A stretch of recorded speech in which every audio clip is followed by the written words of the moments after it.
Hi there, I'm Herb Phillips, and this is my summer 2020 walk around video of 4940 Shady Grove.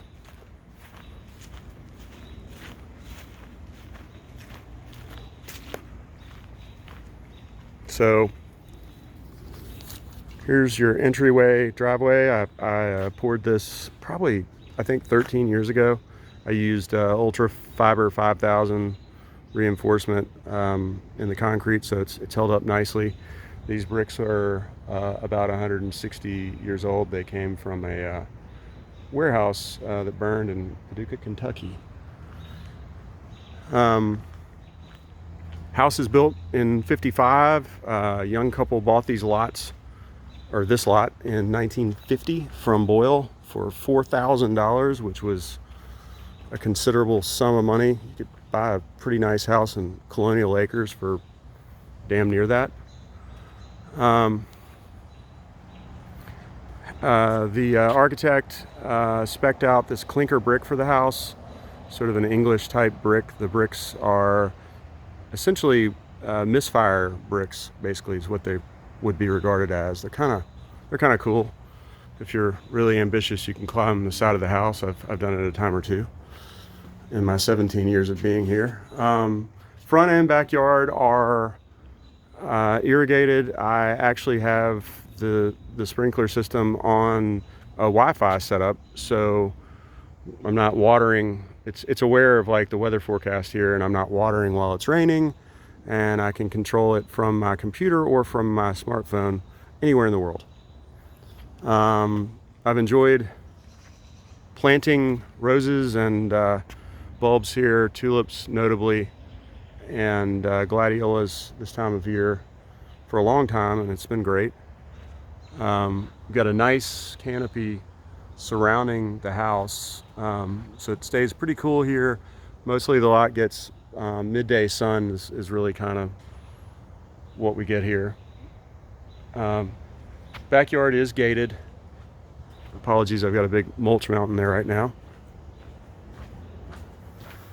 The house is in good repair, but it's mostly just an original 1955 house. I mean, it was an architect's house, and so it is well conceived. The architect built very few residences, mostly did big commercial jobs, like he built the Mid-South Coliseum, Baptist Hospital, that sort of thing. This room was wood paneling. I painted it white just to kind of lighten things up a little bit. You've got a galley kitchen up front here.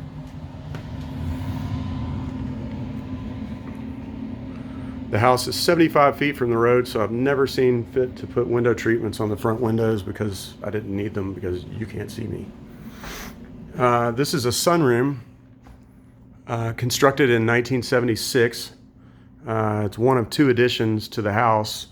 You've got this addition back here that I live in, and this was built when the couple's father-in-law became a little elderly, and so this addition was kind of Grandpa's living space, and so this addition was carried out in 1960 at a cost of $6,000 by the original architect and by the original builder, John Sal.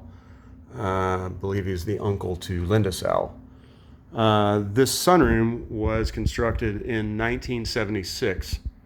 When I got here 17 years ago, it had a wood-burning fireplace, which I foolishly removed in my youth, and I added a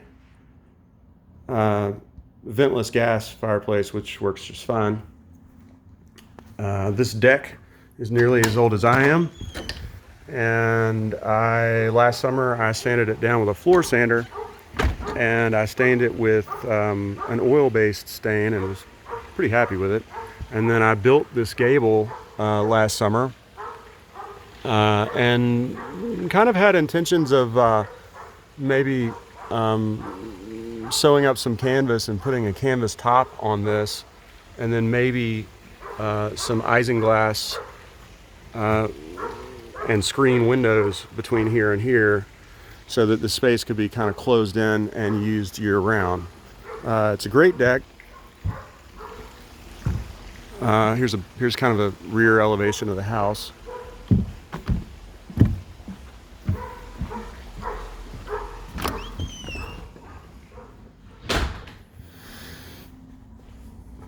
So I'll show you some more of the living spaces.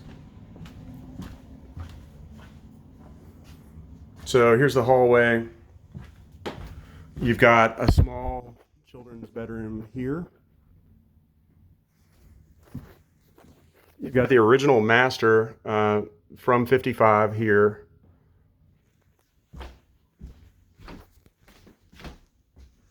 And this is the original master bath. I mean, it's just an original 50s bathroom. I mean, you could either tear it out or you can embrace the 50s and just wallpaper it like it was originally papered. I don't think a lot of people in Midtown are tearing out 30s bathrooms. They're just embracing them. You got bedroom number 3, a little better size here. It's got a pocket door. My children essentially grew up in this room. Little sliding closet here. And you got bath number 2. This was originally at the end of the hallway. This entryway with this pocket door here was the back of the house. So this, along with the exact mirrored dimension daylight basement beneath where I'm standing, was constructed in '60 at a cost, as I mentioned, of $6,000. I've got a projector that I love that I project onto this wall. And this was Grandpa's bathroom from '60. And they put a shower in for Grandpa because, well, they didn't want him in the bath. And that was like an early architect's commode. The rationale was that a wall-mounted commode was a lot more sanitary because you could mop under it. Everything still works. You'll notice this bedroom has baseboard heat. The whole upstairs and the finished basement downstairs is still running on radiant heat or hydronic heat, whatever you want to call it. And it works incredibly well. And despite the fact that I have a brand new furnace in my attic, I don't use it. I use my 70-year-old furnace in the basement because I like the hydronic heat that much more. It's just it's silent. It's very efficient. I mean, really, it's vastly superior to forced air in a lot of ways, in my opinion.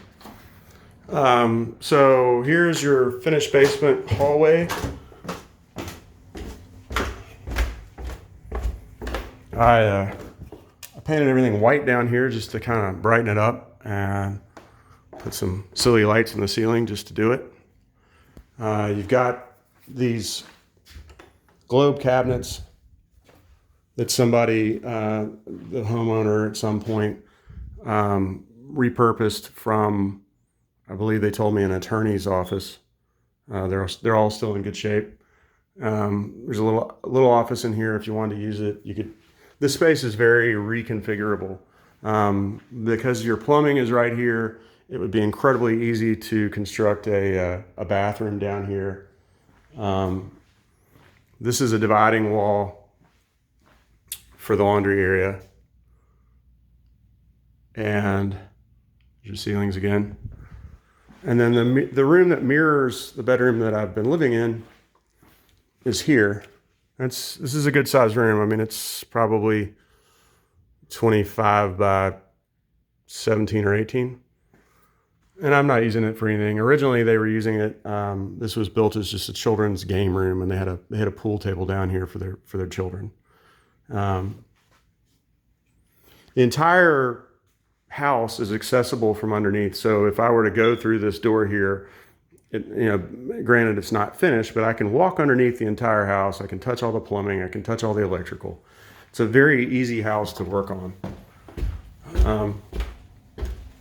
To me, like the shining star of this house is it's very functional. I love the yard, and I really love the location.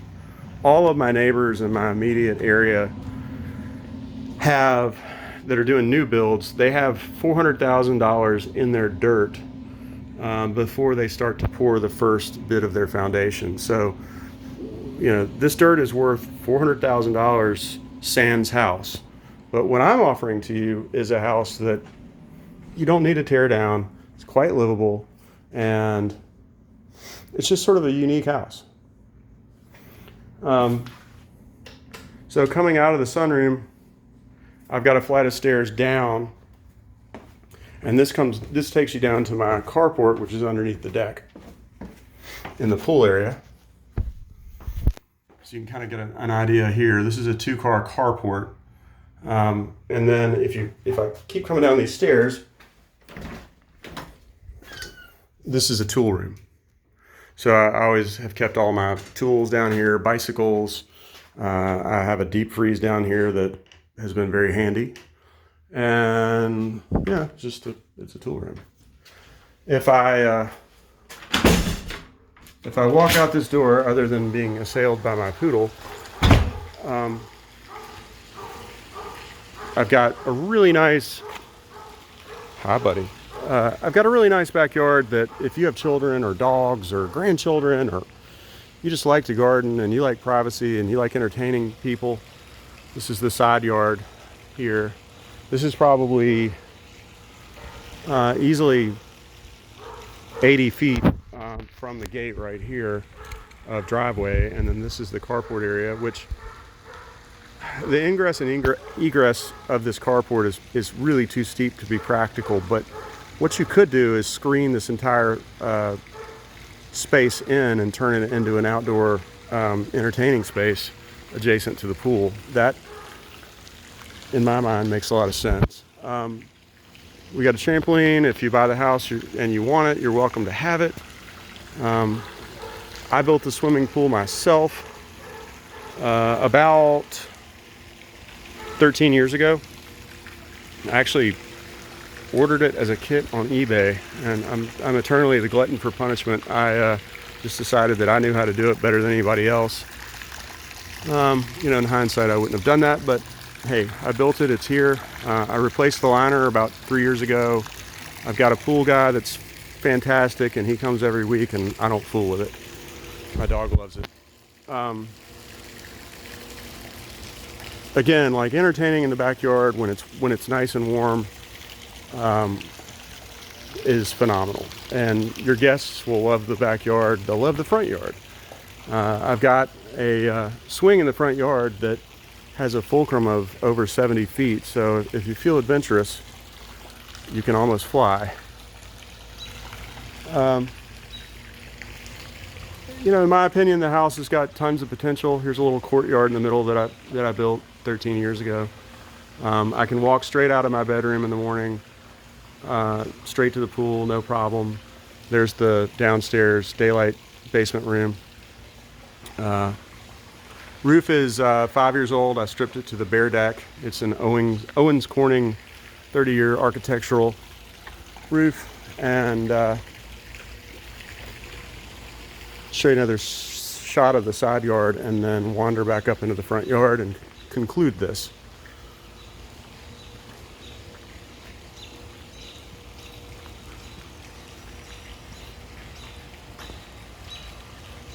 Like I say, HVAC is 3 years old. I do have a brand new furnace up there. If you wanted to use forced heat, you could. I've never even used it. The deck is modular, so all of the deck can be lifted up, and they're 4x4 squares in case you needed to service the roof that's beneath it.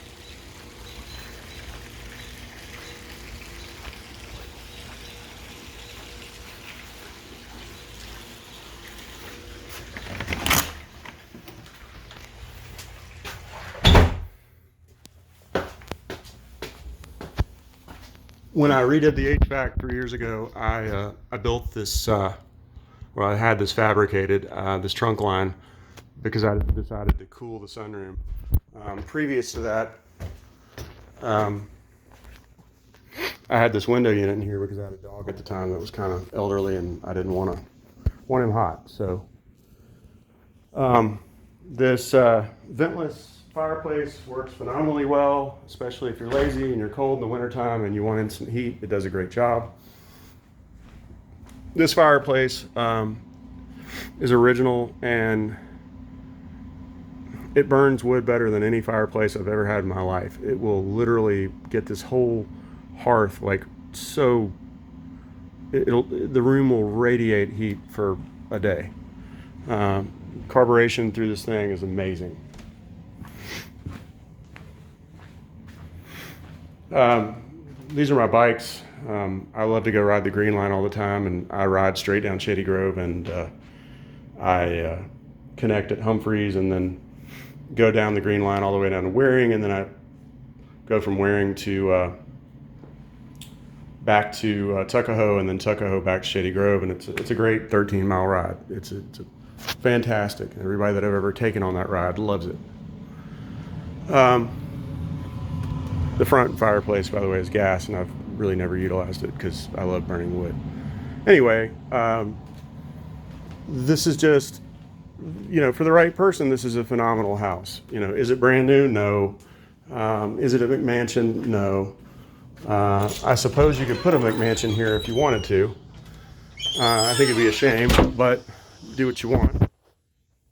A lot of these houses around here were similar houses to this, and people converted them and took the roof off and added a second story on via the roof, which is entirely possible. But seeing as how my children are almost grown and there's just me, I don't know that, and the fact that I already own 2 other properties, I don't know that it'll be me doing that. But somebody can. Anyway, I appreciate your time. Thank you for looking at this video so much. If you have any questions at all, feel free to call me or to text me. My mobile number is 901-870-3347. My name is Herbert Phillips. And again, thank you for watching my video about 4940 Shady Grove. And I have a website, 4940shadygrove.com. Have a great day.